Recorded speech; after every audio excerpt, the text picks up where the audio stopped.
mula sa bansang Kingdom of Saudi Arabia ang katransaksyon na hindi tumapad umano sa kasunduan na 30% down payment ng 1.7 million na naglaho. Contracted dream house ni isang haligi walang naitayo. Ni isang haligi sir, walang naitayo. Para sa detalye, nasa kabilang linya po ang nagrereklamo na sa Miss Red. Maaari niyo po bang i-detalye ang nangyari? Nakapag-down payment kayo, ma'am, no? Opo. So, hello, magandang umaga po. Ako po si Redidin, nurse OFW dito sa Saudi Arabia. Nakipagkasundo po ako kay Architect Mary Jane Evangelista po ng Tagabawan, Batangas. Para siya po yung gumawa ng dream house po namin. Yung family po niya, hindi naman po iba sa akin. Kakilala ko po sila. And yung kapatid niya po, matali kong kaibigan. So, nagtiwala po talaga ako. So, before po ako umalis sa Pilipinas, nagbakasyon po ako, nag-usap po kami, and doon po kami nagkaroon ng deal. Pero yung payment ko po online nung nandito na po ako sa Saudi Arabia. Third quarter of 2023. So, nag-start po ako mag-payment sa kanya. Tapos ko po yung 1.7 million na 30% down payment. So, hanggang sa kalaunan po, lagi ako nagpa-follow up sa kanya. Every day, every week. So, ang dami niya na pong alibay. Hanggang umabot na po kami ng April 2024. So, tanong po ako ng tanong sa kanya, ano na yung progress. Tapos minsan mag-send siya sa akin ng picture na hindi ko naman pag-aari, hindi ko po property. So doon na po ako talaga kinabahan. So nakipag-usap ako sa kanya through Messenger, tinatawagan ko siya, sabi ko ibalik na lang niya sa akin yung pera para walang kaso sa aming dalawa. So sabi naman niya ibabalik niya sa akin kasi hindi niya na nga matutuloy yung bahay for whatever reason. So, yun po. And actually, nag-file na rin po ako ng case sa PRC last year. Pero until now, wala pa rin pong progress. So, kaya po, nag-decide na ako na i-file siya din sa civil case. So, nagpunta muna po ako sa barangay with my lawyer. And nagkausap po kami ng representative ko at siya na magpe-pay siya ng around 250,000 every month. Supposedly na magbabayad siya sa akin ng 250,000 pero nagbigay lang siya sa akin ng 25,000.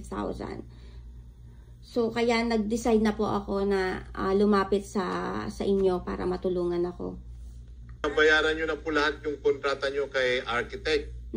Na 30% po kasi yung total amount po na bahay na napag-usapan namin is 5 million worth 5 point something million.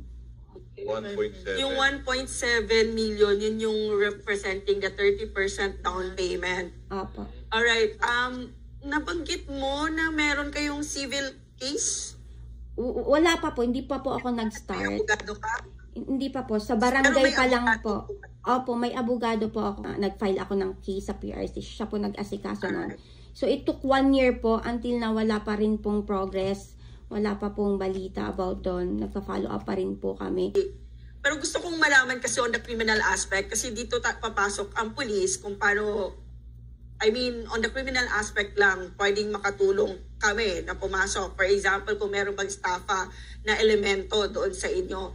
It appears may usapan kayo na hindi lang na-perform. So, maaring on the civil case, ang proper talaga is specific performance. Pagpa-file ng specific performance. Pero meron kang sinabi doon na nagpapadala siya ng mga pictures. Sinasabi niya na parang nagpatayo na siya pero magkaiba palang yan. Opo. Actually, yung mga una niyang send sa akin, nagtambak siya ng lupa, naglagay siya ng mga konting bakal, nagdukal po ng konti. Sabi ko, wala bang tao? Nasaan yung mga tao? Everyday ba sila nagagawa? So, hanggang nag-send siya ng mga pictures na sure ako na hindi ko siya property. Address nung dapat na pagtatayuan ng bahay ay nasa Batangas City, tama ba? Opo, Batangas City po. Anti-Fraud Commercial Crime Unit ng CIDG, which I think ang kakailanganin natin ay taga Batangas na mapuntahan o validate natin kung yung mga pictures na sinasabi or yung address na dapat pagtatayuan ng bahay ni Ma'am Red ay talaga bang naumpisahan? Ma'am, excuse me po. Kaya lang po, nag-start na po uli ako magpagawa last March. this year, So, hindi 2025. na. So, wala na po siya kasi nakatayo na po siya ngayon. Okay, so tamang-tama pala ang ating magiging research person. So I thought pinapavalidate lang natin. Tamang-tama po, sir. Pwede po ito i-handle nga nito nila Lieutenant Benny Cepeda ng Chief Investigator Anti-Fraud Commercial Crime Unit.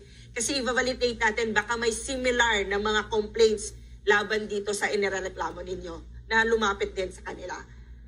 Okay, nasa linya natin si Lieutenant Benny Cepeda, ang Chief Investigator ng Anti-Fraud and Commercial Crime Unit ng CIDG.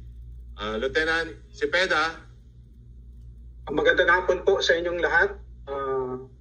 Ako po si Lieutenant Benny Cepeda ng Anti-Fraud and Commercial Crime Unit ng CIDG.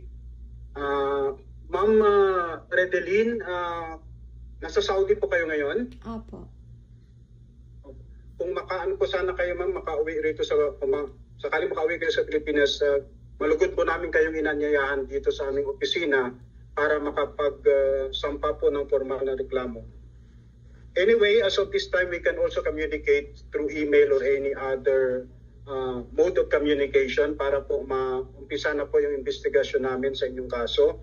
Nakapag-demand letter na po ba kayo, ma'am?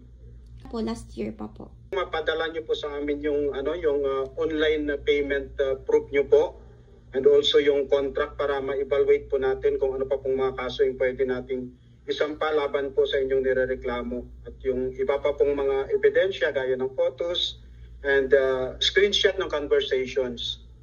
Okay po, sir. And also, Ma'am Red, kung tuloy-tuloy ang pagpa-file ng criminal case, kailangan po talaga ang inyong present so that mag-execute kayo ng inyong affidavit of complaint. Okay, Ma'am Red, may ba kayong iparating sa inyong kay architect? Ayun, so architect, architect para sa'yo, nagtiwala ako sa'yo ng sobra kasi hindi naman kayo iba sa akin, hindi iba yung pamilya nyo sa akin, matali kong kaibigan yung kapatid mo, so hindi ko talaga inaasahan na gagawin mo to sa akin. So, actually, nag-file na rin ako sa'yo ng kaso ng PRC para ma-revoke yung license mo. Sana maging lesson rin to sa'yo. Benny Cepeda.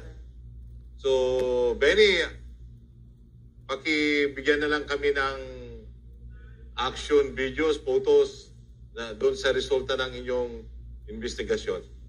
Thank you. Salamat po. Okay, mga kasangbahay, wala pong magdi-disconnect at magbabalik po ang Sumbong Nyo, Aksyon Agad.